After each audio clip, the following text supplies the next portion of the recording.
এবারের শারদীয় দুর্গাপূজায় সারা দেশে ৭৯৩টি পূজা মণ্ডপে অসুরের মুখে দাড়ি লাগানোর ঘটনা ঘটেছে বলে জানিয়েছেন স্বরাষ্ট্র উপদেষ্টা লেফটেন্যান্ট জেনারেল জাহাঙ্গীর আলম চৌধুরী। তিনি বলেছেন, এ বিষয়ে থানায় সাধারণ ডায়েরি জিডি হয়েছে, অনুসন্ধান চলছে, তবে এখন পর্যন্ত কাউকে গ্রেফতার করা হয়নি। জুলাই জাতীয় সনদ বাস্তবায়নের উপায় নিয়ে গণভোট আয়োজনে রাজনৈতিক দলগুলোর একমত হওয়ার কথা বলেছেন জাতীয় ঐক্যমত্য কমিশনের সহ-সভাপতি আলী রিয়াজ। রোববার ঢাকায় ফরেন সার্ভিস একাডেমিতে এক ব্রিফিংয়ে তিনি এ তথ্য দেন। বাংলাদেশ আদর্শ শিক্ষা ফেডারেশনের উপদেষ্টা ও বিশিষ্ট শিক্ষাবিদ অধ্যাপক মাহবুবুর রহমান বেলাল বলেছেন, শেখ হাসিনার সংবিধান অক্ষত রেখে সংস্কারের বিরোধিতা করে একটি দল জাতি ও জুলাই শহীদদের সঙ্গে প্রতারণা করছে।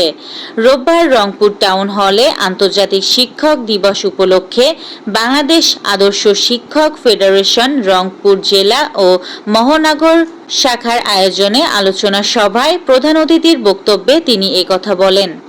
নর্থ সাউথ বিশ্ববিদ্যালয়ের শিক্ষার্থী অপূর্ব পালের কুরআন অবমাননার ঘটনার তীব্র নিন্দা ও অন্তর্বর্তী সরকারের প্রতি অবিলম্বে তার দৃষ্টান্তমূলক বিচারের দাবি জানিয়েছে হেফাজতে ইসলাম বাংলাদেশ।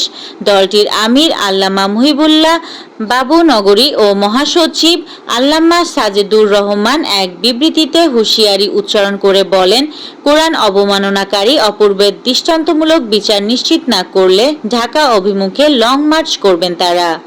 কুমিল্লার হোমনায় বজ্রপাতে বিশ্ববিদ্যালয়ের এক শিক্ষার্থী সহ ৩ জন নিহত ও ২ জন আহত হয়েছেন। রোববার দুপুরে উপজেলার ঘাগুটিয়া ইউনিয়নের ভবানীপুর খেয়াঘাট এলাকায় এ ঘটনা ঘটে। নিহতরা হলেন, ভারী বর্ষণের ফলে নেপালে ভূমিধস ও আকস্মিক বন্যা দেখা দিয়েছে। ভূমিধসের কারণে বন্ধ হয়ে গেছে রাস্তাঘাট, ভেঙে পড়েছে সেতু। গত ৩৬ ঘন্টায় কমপক্ষে ৩৯ জনের মৃত্যু হয়েছে, খবর জিও নিউজের। মার্কিন প্রেসিডেন্ট ডোনাল্ড ট্রাম্প জানিয়েছেন, গাজা থেকে প্রথম ধাপে সেনা প্রত্যাহারে রাজি হয়েছে ইসরায়েল। শনিবার সামাজিক গণমাধ্যম ট্রুথ সোশ্যালে দেওয়া পোস্টে তিনি একথা জানান।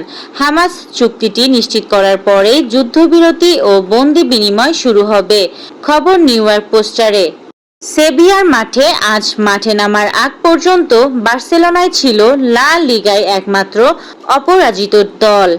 ম্যাচ শেষে আর সেটা বলা যাচ্ছে না। লিগে বার্সেলোনাকে মৌসুমের প্রথম হারের স্বাদটা আজই দিয়েছে সেভিয়া, সেটাও খুব তিক্তভাবে। একটা নয়, দুটো নয়, একে একে 4টা গোল হজম করেছে বার্সা, শোধ দিতে পেরেছে মাত্র একটি। রশিদ খানের ওভারের তৃতীয় বলটা সুইপ করেছিলেন জাকের আলী, কিন্তু বল লেগেছে তার প্যাডে। আফগানরা এভিডব্লিউর আবেদন করলে সাড়া দেন আম্পায়ার। জাকের সঙ্গে সঙ্গে রিভিউ নেন। টিভি রিপ্লেতে দেখা গেল বল লেগ স্ট্যাম্পের বাইরে পিচ করেছিল। এই ছিল আজকের শীর্ষ সংবাদ। ছিলাম আমি ইয়াসমিন আক্তার, সুরমা টিভি 24।